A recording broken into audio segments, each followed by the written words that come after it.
Every so often, I like to check in about the president's popularity, about his standing, about what the public thinks about him. I like to do this because I think there's a real tendency in political commentary to treat Trump's 2024 victory as some kind of final and definitive statement about the cultural state of the country. That Trump revealed something real about where the country actually stood, and it's incumbent upon everyone to accept it. But I don't think that's true. I think that the proper way to understand the 2024 election is that it was driven mainly by inflation and the cost of living, and that voters chose Trump because they thought he would lower prices. They thought this for a variety of reasons. They thought this because they associated Trump with the COVID stimulus checks. They thought it because they associate Trump with wealth and prosperity, given his long-standing existence as a celebrity figure who was also a kind of totem for extravagance. And they thought that because they blamed the incumbent administration, the Biden administration, for their economic hardships. And as voters have always done, they just assumed that the other side might do a better job. As we all know, of course, Trump has done a better job. That Trump and his allies took what was a narrow and contingent victory and treated it as a grand affirmation of all their plans, as basically an enabling act for an attempt to impose a personalist authoritarian state on the country. The result of that, really beginning in March of 2025, has been the steady decline of Trump's political standing. And here we are, approaching the end of the summer, midterms are in a couple months, there's a war going on, prices are still high, and Trump's approval has collapsed in the kind of way you only see with the most disastrous presidents. Think Jimmy Carter, as his term came to a close in 1980. Think George W. Bush in 2008. Think, frankly, Trump after January 6th.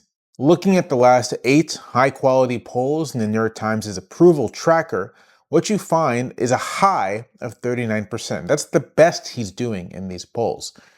The most recent polls show him at 32 and 33% approval. For comparison's sake, this is where George W. Bush was at the end of 2008, and this is where Trump was after January 6th.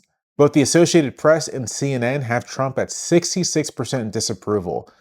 2/3 of Americans disapprove of his performance as president.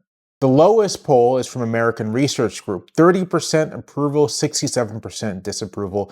These are the kinds of numbers that you get at the end of a term, and then the party doesn't invite that president to the convention.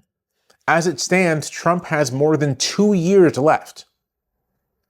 More than 2 years. And the question you have to ask yourself is what he does to improve his numbers, what he does to restore his standing with the American public. I don't know. Honestly, the best thing he could do is absolutely nothing, just like sit around and be lazy, sleep or something. See, now he saw what was happening to you and your family as a grave injustice, and the world. You know what's funny about this video is that Marco Rubio is right there. And this is the same Marco Rubio who testified to Congress that he's never seen Trump fall asleep. But like they're right there together. I think that's very funny. Anyway, the CNN poll asks a couple other questions, and there, Trump is doing horribly. 61% disapprove of his crazy construction projects like the ballroom and the arch. 66% says he only thinks about himself and he does not think about the American public. 57% says he lacks the sharpness to serve as president, and 73% of Americans say he's out of touch with regular people. His approval rating with independents in all of these surveys is in the mid to low 20s. 26, 27%, 24, 23%. I mean, these are abysmal numbers. You might be asking, why does it matter? Why does any of this matter? Republicans aren't really going to turn against him or anything.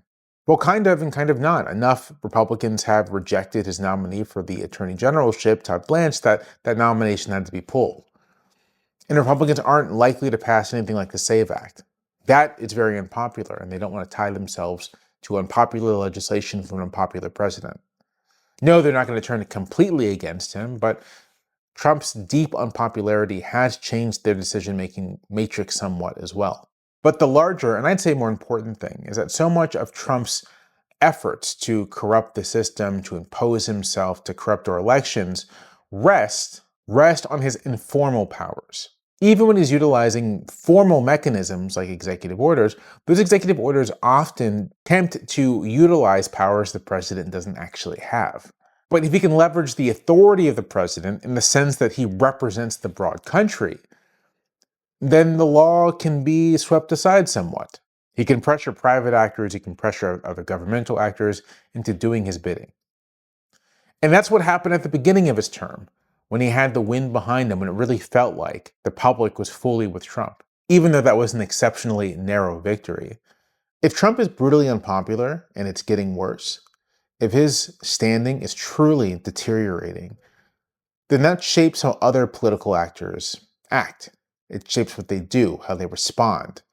It becomes much easier to withstand presidential pressure when that president is, for all intents and purposes, a political dead man walking. Trump's unpopularity weakens him in critical ways that aren't always obvious but are very real. And if nothing else, there's pretty much a linear relationship between presidential unpopularity and performance in the midterms.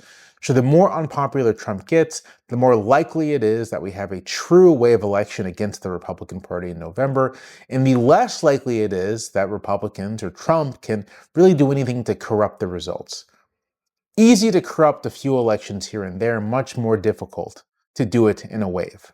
So yes, it very much matters that Trump is unpopular, and it matters that at this point, the guy is barely more popular than a shit sandwich. The review you had on Shark Sandwich, which was merely a 2-word review, just said shit sandwich. I'll see you next time.